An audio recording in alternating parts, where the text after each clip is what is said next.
हर हर महादेव। राधे राधे। हरे कृष्णा हरे कृष्णा। भगवान भोलेनाथ की, महादेव की कृपा आप सभी को प्राप्त हो। महादेव से ही मेरी प्रार्थना है। आप प्रसन्न रहें, आनंदित रहें। साथियों, आज मैं चर्चा करूंगा कि ये कर्म, भाग्य, ये सब क्या है।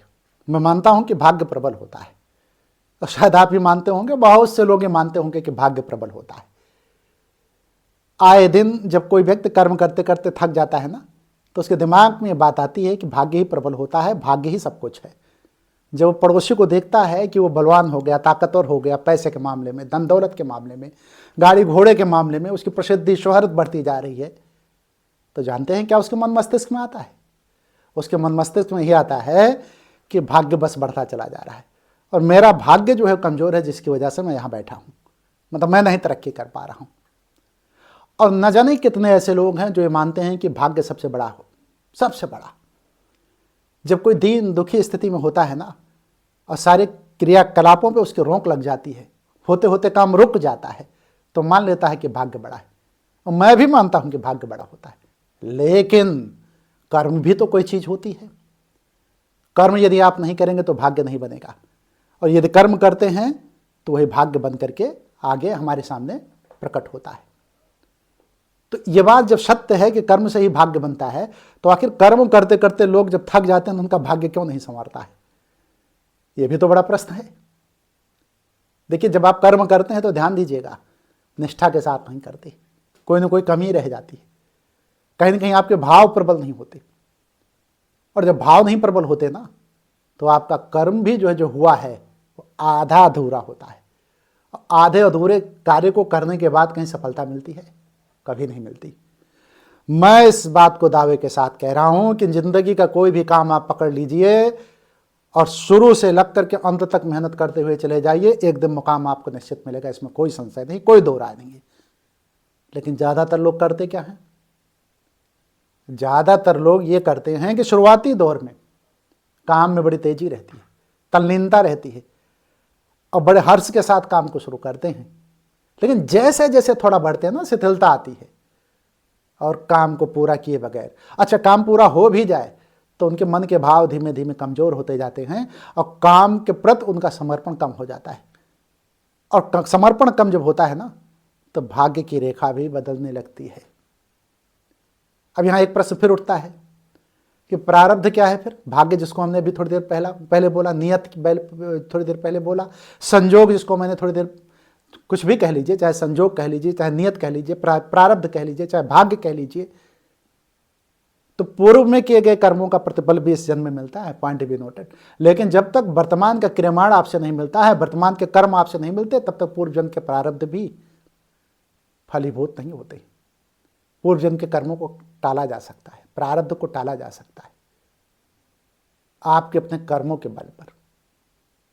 और एक बात और मैं बताऊं, जो होना है वो होकर रहेगा, ये बात सही है, लेकिन प्रारब्ध कभी भी इतना ताकतवर नहीं हो सकता है कि महादेव के आगे वो झुके ना। मतलब ईश्वर की प्रार्थना, ईश्वर से जब आप प्रार्थना करते हो, महादेव से जब आप प्रार्थना करते हो, दो सवाल मैं आपके सामने खड़ा करता हूं कि प्रारब्ध बड़ा कि महादेव बड़े? यदि प्रारब्ध ही सब कुछ है तो महादेव का क्या काम? और अगर महादेव सबसे बड़े हैं तो प्रारब्ध महादेव के अंडर में आया ना, उसके नीचे आया ना। इसका मतलब क्या हुआ कि आपकी पूजा, आपकी प्रार्थना और आपकी भक्ति, आपके मंत्रोच्चारण, कहने में तो जो आप पूजा करते समय मंत्रोच्चारण करते हैं, उससे भगवान भोलेनाथ खुश होते हैं, महादेव खुश होते हैं। तो प्रारब्ध को टाला जा सकता है।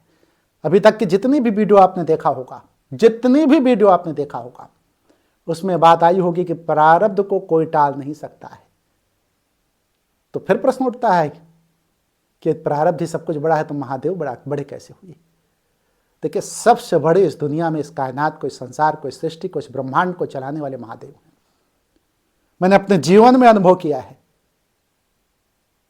कि यदि महादेव की कृपा प्राप्त हो जाए ना, तो मन प्रफुल्लित रहता है, आनंदित रहता है, प्रसन्नचित्त रहता है, और धीमे धीमे वो सारी चीजें, जिस चीज की आपकी इच्छा होगी ना, वो चीज होने लगती है।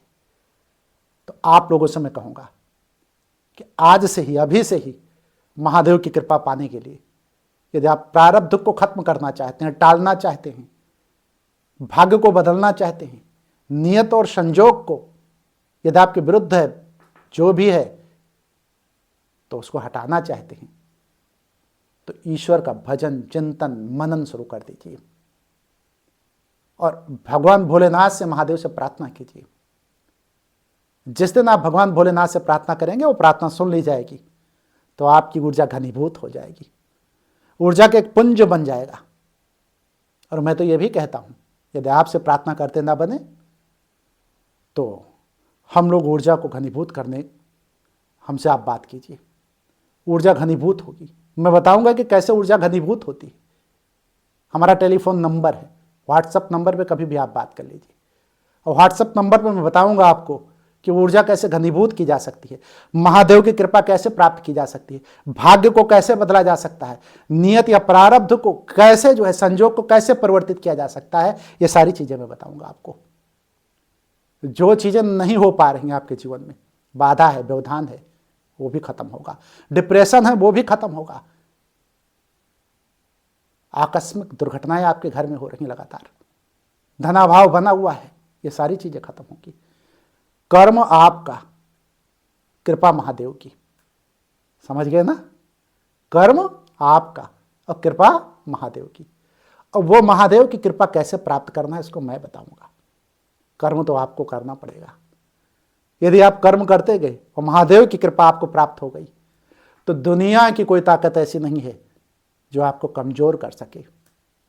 आप सबसे बलवान होंगे, सबसे बलशाली होंगे, सबसे ताकतवर होंगे, और मुंह मांगी मुराद जिसको कहा जाता है वो पूरी होगी। तमाम लोगों को शादी विवाह के बंधन में बंधने में देरी हो रही है। तमाम लोगों को जो है तमाम घटनाएं, दुर्घटनाओं का सामना करना पड़ रहा है। तमाम लोग डिप्रेशन के शिकार हैं। आखिर ऐसा क्यों? सिर्फ वो महादेव की ऊर्जा नहीं प्राप्त कर पा रहे हैं। और जब महादेव की ऊर्जा नहीं प्राप्त हो रही तो उनके साथ एक घटनाएं घटित हो रही हैं। इसलिए मैं कहूंगा कि आप एक बार, सिर्फ एक बार अपने को महादेव को समर्पित करके तो देखिए। अपना पार्टनर महादेव को बनाइए, तो जीवन का पार्टनर बनाइए, व्यवसाय का पार्टनर बनाइए, किसी भी कर्म का जो भी आप कर रहे हो उसका पार्टनर बनाइए। जिस दिन महादेव आपके पार्टनर हो जाएंगे ना, आपके सिर का बोझ खत्म। लाद दे लदाए दे लदाने वाला साथ चले, कदाचित गट्ठर गिर गया तो उठावेगा कौन। मतलब ये जो गट्ठर है ना, इसको हमारे सिर पे लाद दे और लदाए दे, और आप महादेव साथ साथ चलो। कहीं गट्ठर गिर गया, किस चीज का गट्ठर? पुण्य का गट्ठर, धन का गट्ठर, सौभाग्य का गट्ठर, प्रताप का गट्ठर, ऐश्वर्य का गट्ठर, समृद्धि का गट्ठर, रुपए पैसे खजाने का गट्ठर, धन धान्य वैभव का गट्ठर। ये गट्ठर हमारे सिर पे भगवान लाद दो महादेव, और लादने के बाद आप गायब मत होना, मेरे साथ चलना। अगर ये गट्ठर गिर गया तो उठाएगा कौन? आप ही उठाओगे। पार्टनर तो बनाओ महादेव को। जिस दिन आप पार्टनर बना लेंगे ना, किसी चीज की कमी नहीं रह जाएगी। सारा ऐशो आराम आपको प्राप्त होगा, अंदर से अनुभूति आएगी, सिरहन दौड़ेगी पूरे शरीर में। ऐसा लगेगा कि महादेव हैं। डर किस बात का? डरता वो है जिसके ऊपर महादेव की कृपा नहीं होती। आज से ही अपना भय निकाल दीजिए और महादेव को समर्पित कर दीजिए वो भय, कि हमें तो निर्भय बना दो, अभय बना दो महादेव। और जानते हैं, भय जब महादेव के पास जाता है ना, तो घुटनों पे गिर जाता है, प्रणाम करता है, सरेंडर हो जाता है वहीं। इतनी बड़ी शक्ति आपके पास है महादेव की, और उसके बाद भी आप सोचते हो कि मैं परेशान हूं। अरे भाई, क्यों परेशान हो? इसका मतलब दृढ़ निश्चयी नहीं हो आप, इसका मतलब संकल्पवान नहीं हो आप, इसका मतलब आपके अंदर महादेव के प्रति भाव कठोर नहीं है आपका। भाव कठोर का अर्थ पूरी तरीके से समर्पित नहीं हो आप, मतलब भाव नहीं है आपका, भाव अभाव में बना हुआ है। कभी भाव बनता है तो कभी अभाव में बनता है। जैसे आप मेरी वीडियो देख रहे हैं, तो वीडियो देखते समय भी थोड़ी देर के लिए, जब तक वीडियो देखेंगे तब तक भाव बना रहेगा महादेव में, और जैसे ही वीडियो खत्म होगी भाव अभाव में बदल जाएगा। तो यही स्थिरता चाहिए। जब आप वीडियो देख रहे हो तो उस समय भी महादेव के प्रति समर्पित रहिए, और वीडियो देखने के बाद अभाव में न बदलने पावे। लाख दुनिया समझाए, लोग समझाएं, लेकिन आज से, अभी से आप अपना पार्टनर महादेव को बना लीजिए। और जब महादेव को अपना पार्टनर बना लेंगे तो संपन्नता, वैभव आपके कदमों पे गिर जाएगी और आप संसार के ऐश्वर्यवान व्यक्तियों में होंगे। तो इसलिए मैं कहता हूं भाग्य बड़ी चीज है, लेकिन महादेव की कृपा सबसे बड़ी चीज है। कुछ चीजें ऐसी हैं, अगर आपको दिक्कत हो रही हो, आपको समझने में परेशानी हुई हो, तो कमेंट बॉक्स में हमसे पूछिएगा। और उसके बाद भी दिक्कत हो रही हो तो आप हमारे उस पर डिस्क्रिप्शन बॉक्स में व्हाट्सएप नंबर मेरा है, व्हाट्सएप नंबर पे भी आप जो है हमसे बातचीत कर सकते हैं महादेव की कृपा प्राप्त करने के लिए।